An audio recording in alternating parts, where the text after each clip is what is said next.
pemerintah tidak akan pernah berhenti untuk menghentikan upaya-upaya pencegahan, upaya-upaya edukasi, upaya-upaya untuk pemberantasan maupun rehabilitasi terhadap pengguna pecandu narkoba. Kami punya program lain, yaitu yang namanya edukasi mobile. Edukasi mobile BNN Go to School.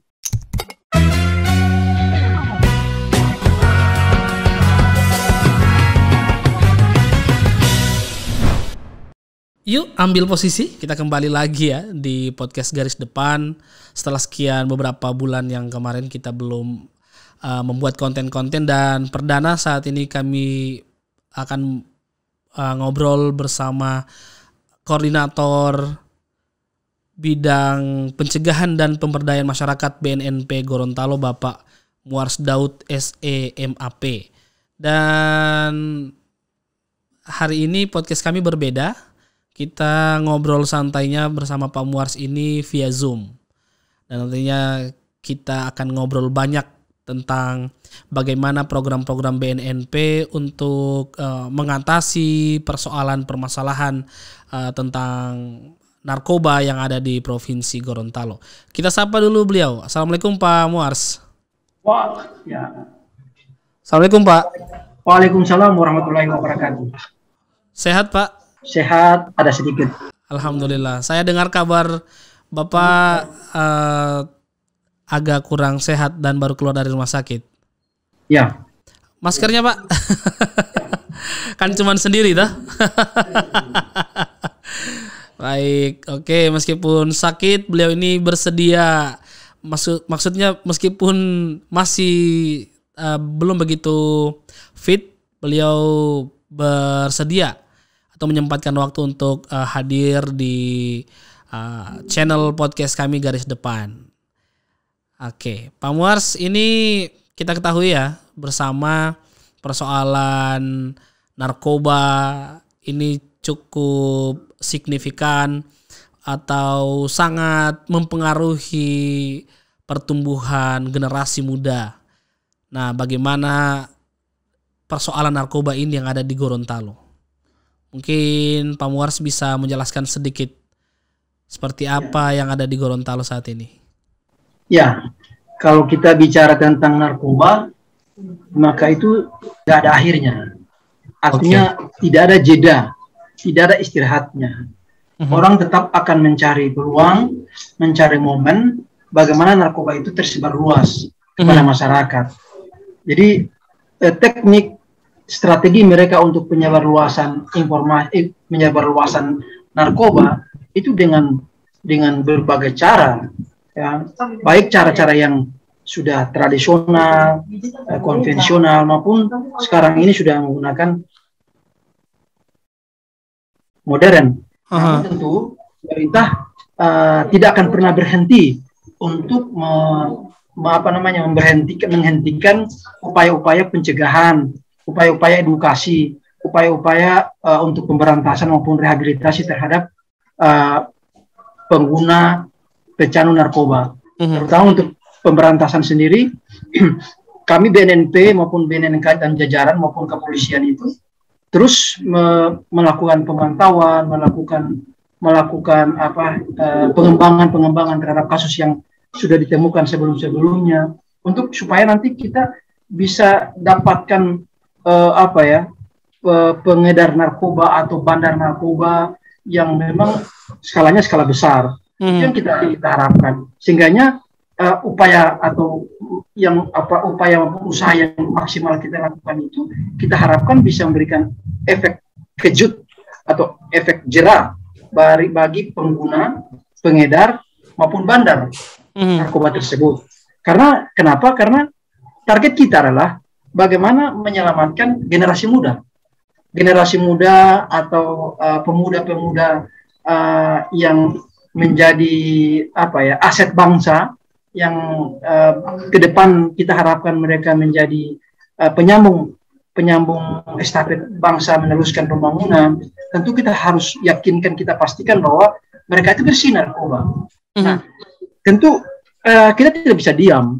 Saatnya kita untuk bergerak terus menjalin kerjasama, kemitraan, kolaborasi dengan semua elemen, semua sektor, dari apakah itu pemerintah, pendidikan, lingkungan pendidikan, kemudian swasta maupun lingkungan masyarakat harus menjadi bagian integral kita ketika mengatasi masalah narkoba.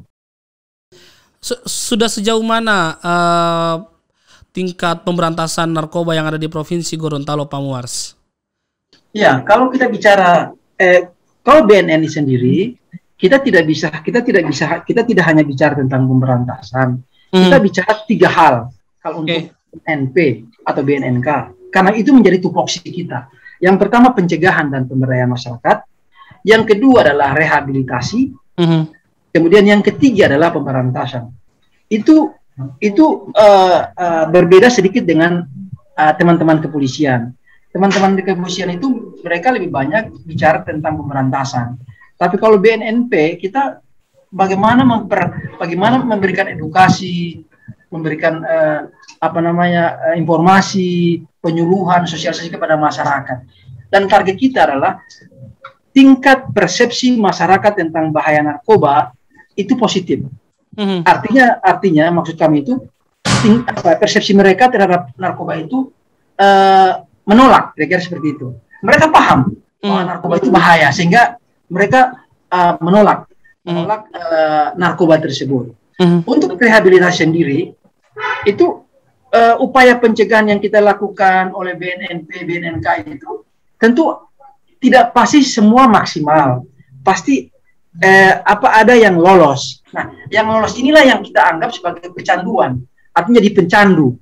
Nah, ini lagi yang kita harapkan mereka masuk kepada rehabilitasi supaya nanti mereka itu tidak keterusan menjadi pengguna narkoba, tapi mereka menjadi sembuh, ya, tidak timbul kekambuhannya, tapi mereka normal kembali, menjauhi narkoba. Tentu untuk hal seperti itu kita harus memberikan intervensi berupa counseling, rehabilitasi, terapi, baik secara rawat jalan maupun rawat inap. Nah, untuk pemberantasan sendiri, BNNP punya cara tersendiri juga, karena BNNP punya alat yang cukup canggih untuk mempetakan jalur-jalur atau jaringan-jaringan narkoba, sehingga dari alat yang kita gunakan itu banyak hal yang akhirnya kita bisa ungkap kasus baik di Gorontalo sendiri maupun di luar Gorontalo. Kenapa di luar Gorontalo? Karena terinformasi mereka akan bawa ke Gorontalo. Nah, sebelum mereka datang ke Gorontalo, ya kita sudah ungkap duluan di sana. Banyak ya yang masuk ke Gorontalo? Ya, saya kira cukup banyak juga. Artinya setiap tahun itu pasti ada saja yang kita ungkap, ya, walaupun sebenarnya jumlahnya masih kecil-kecil, namun kecil-kecil itu tentu kalau dikumpulkannya kan jadi banyak. Iya. Yang kita harapkan tidak ada yang kecil, apalagi yang besar. Nah, caranya adalah meningkatkan kemampuan atau meningkatkan pemahaman masyarakat terhadap bahaya narkoba.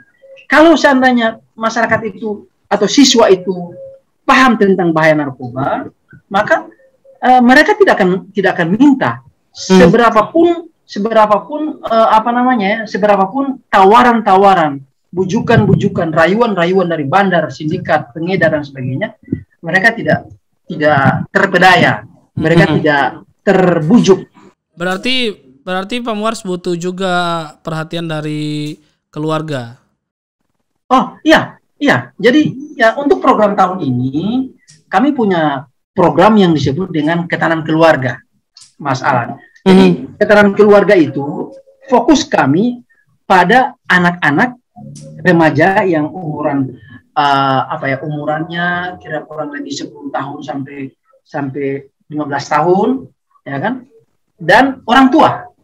Jadi kami combine antara anak dan orang tua dengan mendapatkan materi yang sama, kemudian bagaimana tingkat pemahaman dari siswa, dari anak pelajar itu, dari anak itu, kemudian dengan bagaimana tingkat penerimaan dari orang tua. Karena kita harapkan ada mereka bisa terjadi komunikasi yang timbal balik. Artinya kalau ada kesalahan, maka orang tua jangan selalu mempersalahkan anak-anak, ya kan? Mungkin saja itu ketelurahan orang tua. Dan kemudian juga anak yang salah tidak harus mendapatkan mendapatkan teguran keras sampai di sanksi berat. Tidak perlu. Tapi harus dirangkul yang bersangkutan, diajak yang bersangkutan menyadari apa yang kesalahan yang sudah dibuat, sehingga terjadi komunikasi antara anak dan kami sudah membuat kegiatan tersebut selama 4 kali, Mas Alan. 4 kali itu fokus kami adalah di Kelurahan Kayu Bulan. Kelurahan Kayu Bulan, kemudian karena Kelurahan Kayu Bulan itu kami tetapkan sebagai kelurahan bersinar. Nah, sehingga ketika kelurahan bersinar Kayu Bulan ini foto itu kami tetapkan sebagai kelurahan bersinar, tentu harus ada penyiapan SDM-nya, penyiapan sarana prasarananya, penyiapan masyarakatnya, pemerintahnya harus bersama-sama. Begitu. Program bersinar itu apa, Pak? Bersinarkoba. Bersinarkoba. Kelurahan dan desa bersih narkoba. Oke, keren juga namanya ya. Pak Muars, bisa soal program bersinar yang dilakukan oleh BNNP itu dia fokusnya ke mana saja? Ya, jadi program bersih narkoba atau kelurahan desa bersih narkoba itu arahnya itu ke desa maupun kelurahan atau ke wilayah. Okay. Kenapa wilayah desa maupun kelurahan menjadi fokus? Karena desa dan kelurahan itu menjadi elemen masyarakat terkecil. Nah, ini harus kita pastikan bahwa desa dan kelurahan itu betul-betul bersinar, betul-betul bersih narkoba. Kalau desa maupun kelurahan bersih narkoba, maka saya yakin dan percaya kecamatan akan bersinar, kota kabupaten akan bersinar, provinsi akan bersinar, dan Indonesia akan bersinar. Nah, sekarang kita menargetkan Indonesia bersinar, tapi kita tidak melakukan upaya yang paling terbawah. Nah, ini kan nonsen. Oke. Ya, karena ini perlu kita intervensi dengan berbagai program edukasi, dan kemudian kemarin kita melakukan yang namanya kesepakatan kerja bersama antara Badan Narkotika Nasional Provinsi Gorontalo dengan 10 perguruan tinggi yang ada di Provinsi Gorontalo. Untuk apa? Yaitu untuk untuk adanya perhatian dari perguruan tinggi untuk terjun langsung dengan perwujudan atau penciptaan desa bersinar melalui program KKN-nya. Okay. Kalau hanya BNN yang melaksanakan, saya kira akan lebih sulit dan lama waktunya. Karena Gorontalo besar ya. Dan kemudian juga jumlah desa dan kelurahan yang ada di Provinsi Gorontalo sekitar 700 lebih desa kelurahan. Nah, ini perlu bantuan dari lembaga pendidikan. Okay. Nah, itu makanya dengan adanya penandatanganan KKB tersebut, kita harapkan bahwa suatu saat setiap ada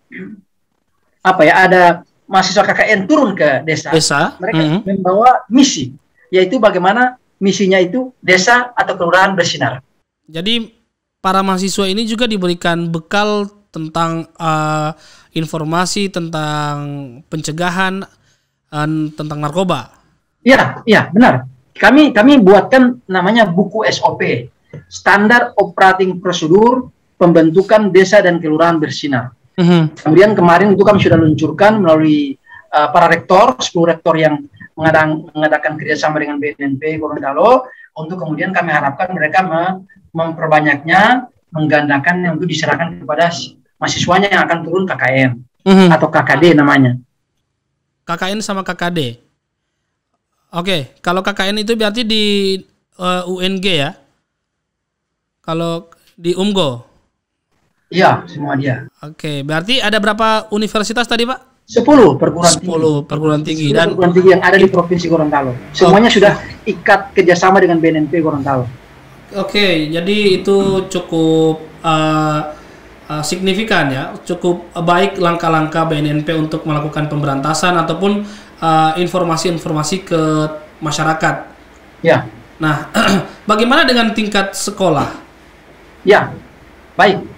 Memang saya sudah katakan tadi bahwa 4 elemen, 4 aspek 4 pilar yang menjadi perhatian, menjadi didikan BNN maupun jajaran. Yang pertama adalah masyarakat, yang kedua adalah swasta, yang ketiga lingkungan pendidikan, dan yang keempat adalah lingkungan pemerintah. Nah, ini semua kita masukin. Kita masuk, kita ajak kerjasama, kita harapkan mereka juga bisa terlibat penuh, terutama karena misalnya pemerintah adanya instruksi Presiden nomor 2 tahun 2020 tentang rencana aksi nasional B4GN itu menegaskan kepada pemerintah, lembaga pemerintah, OPD maupun gubernur wali kota untuk melaksanakan namanya RAN tadi, rencana aksi nasional. Kenapa? Karena pemerintah itu menjadi garda terdepan atau menjadi contoh teladan bagi elemen-elemen lain, faktor aspek-aspek yang lain, sehingganya dengan pemerintah daerah serius dalam melaksanakan yang namanya rencana aksi nasional, maka diharapkan yang lain juga akan ikut serta. Nah, kemudian yang kedua adalah pendidikan. Nah, pendidikan itu berbagai cara kami sudah lakukan. Artinya dari waktu ke waktu, setiap tahun pasti ada perubahan. Kami melaksanakan supaya siswa-siswa juga tidak bosan dengan program-program BNN. Misalnya kita pernah melakukan namanya lomba lomba yel-yel, lomba penyuluhan antar sekolah, antar siswa. Kemudian juga ada namanya pemilihan duta anti narkoba, yang mana kita asramakan mereka. Kita buat namanya karnaval. Mereka berekspresi di karnaval itu. Mereka menunjukkan potensi-potensi yang ada di mereka. Mereka tunjukkan melalui karnaval. Ribuan orang yang ikut, ya kan? Ribuan orang yang ikut itu 2019.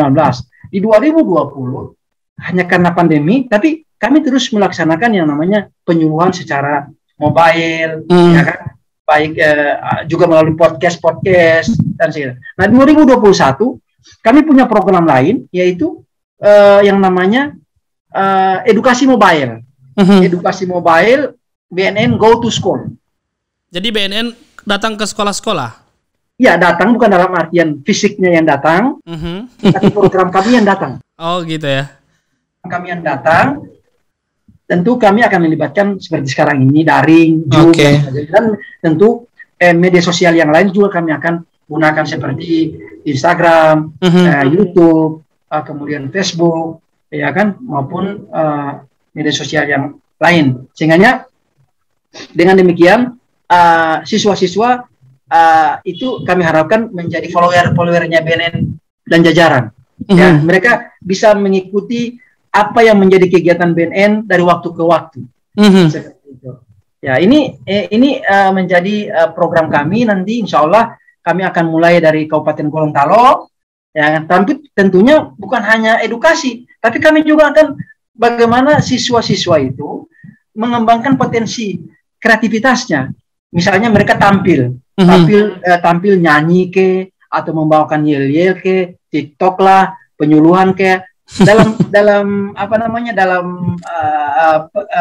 kegiatan mobile itu ada isian daripada siswa. Ya, terserah mereka isinya secara berjamaah atau orang per orang. Ya, sesuai dengan edukasi waktu yang sesuai dengan alokasi waktu yang ditentukan. Jadi seiring berkembangnya zaman juga harus ada juga kegiatan-kegiatan yang lebih menarik kayak TikTok tadi ya.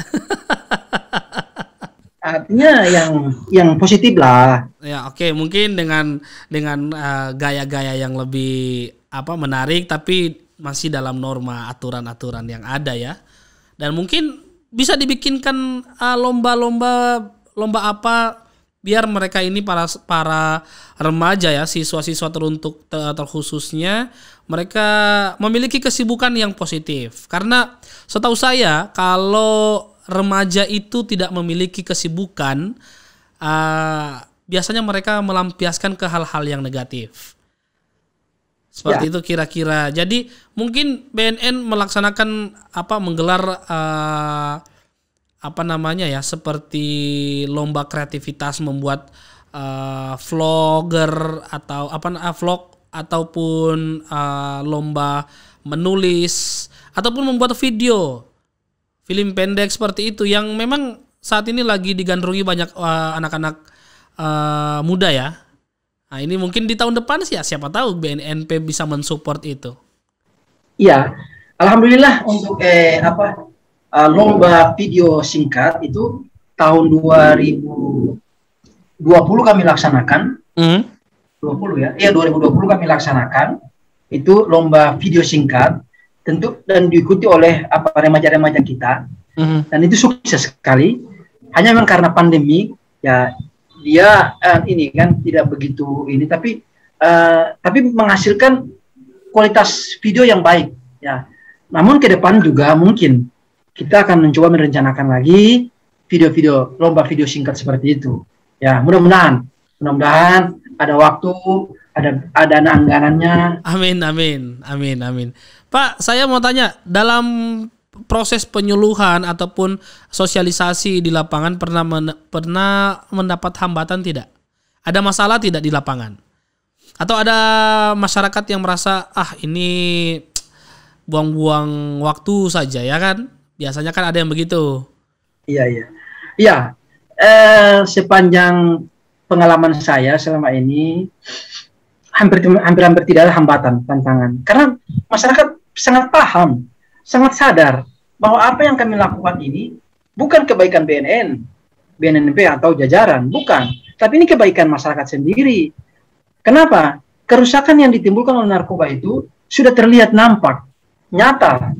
Ada yang meninggal, ada yang masuk rumah sakit jiwa, ada yang masuk penjara, ada yang masuk atau rutan, ada yang masuk panti rehab dan sebagainya.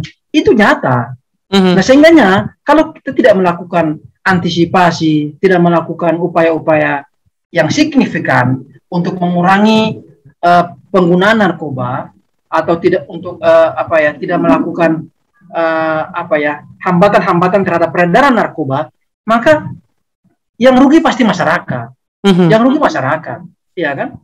Nah, ini makanya kita harus getol, harus benar-benar serius. Dan alhamdulillah sampai dengan saat ini saya merasa bahwa tidak ada masyarakat yang menolak, semuanya mendukung seperti itu. Walaupun dukungannya itu dukungan doa.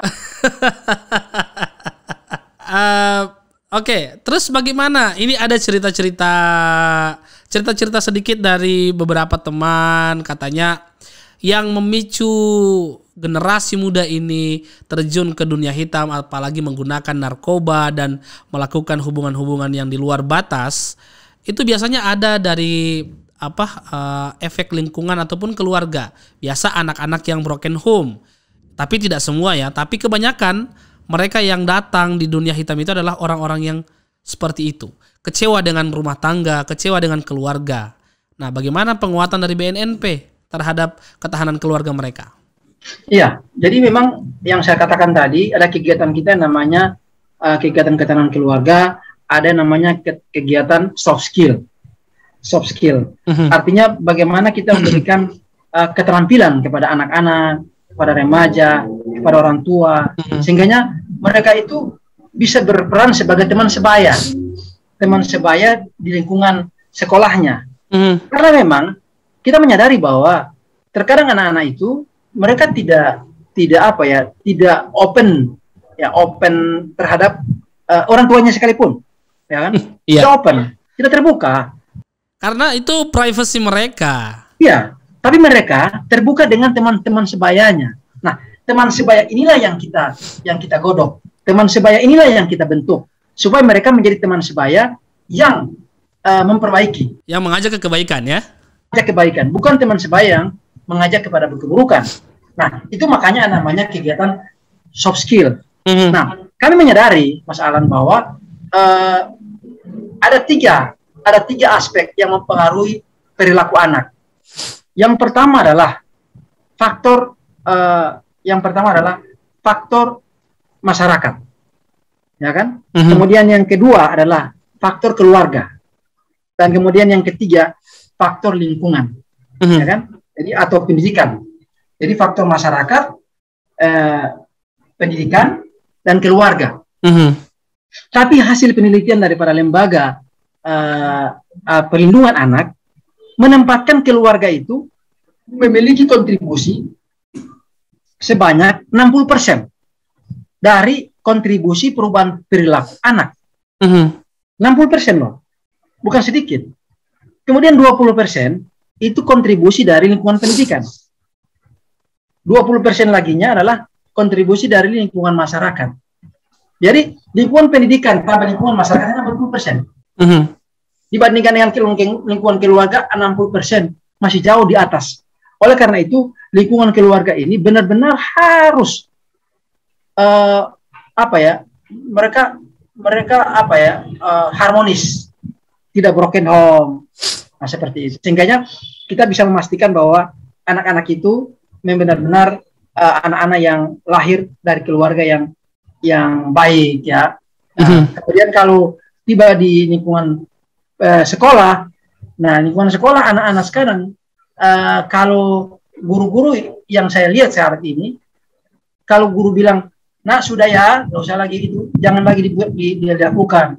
Mungkin 1-2 kali guru itu menegur, tapi 2-3 kali kalau anak itu buat terus mungkin ya ada kebosanan, ya pasti ada kebosanan. Tapi saya yakin guru-guru kita sangat peduli sekali dengan anak-anak ya seperti itu. Kemudian kalau lingkungan masyarakat, nah lingkungan masyarakat lingkungan yang tidak bisa kita intervensi, yang tidak bisa kita tentukan apa yang terjadi, karena dia berubah secepat itu bisa berubah, karena di sana itu banyak elemen yang bisa mempengaruhi. Ya.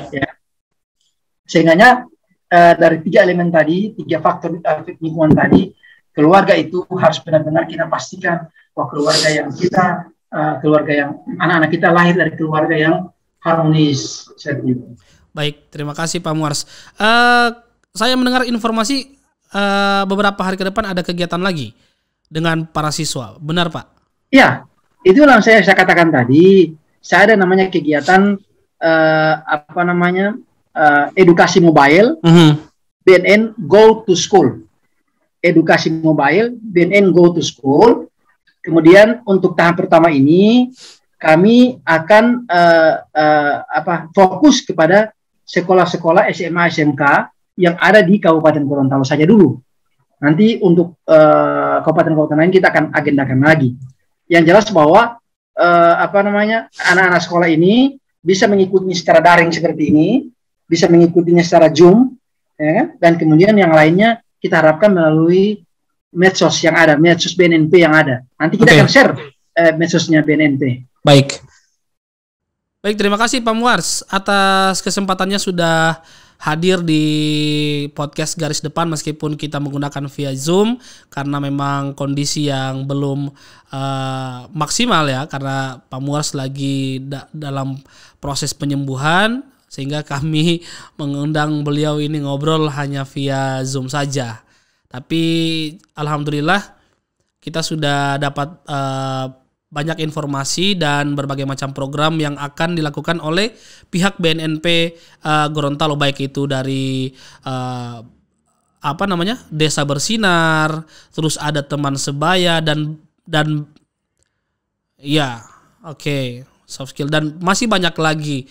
Mungkin di tahun depan akan lebih banyak lagi program dan kegiatan-kegiatan yang memberikan hal-hal positif sehingga remaja ini tidak terjun ataupun tidak ikut masuk ke dalam pergaulan-pergaulan yang merugikan mereka sendiri. Kira-kira ada penyampaian terakhir Pak Muars? Saya menghimbau, menyampaikan kepada generasi muda, generasi bangsa, yuk kita manfaatkan waktu kita dengan sebaik-baiknya. Jangan buang waktu, jangan buang tenaga, jangan buang pikiran hanya untuk sia-sia. Karena dunia ini berkembang begitu cepat, kita tidak bisa mengikuti perkembangan dunia, maka kita akan termasuk orang yang tertinggal. Kita tentu akan terpinggirkan. Apalagi misalnya kalau kita menggunakan narkoba dan sejenisnya, itu pasti membuat energi kita akan terkuras, energi kita tidak akan maksimal mengikuti irama pergerakan daripada perkembangan zaman saat ini yang begitu sangat pesat. Makanya saya menghimbau sekali lagi pada adik-adik siswa maupun mahasiswa yang sempat mendengar obrolan kami ini, obrolan santai ini.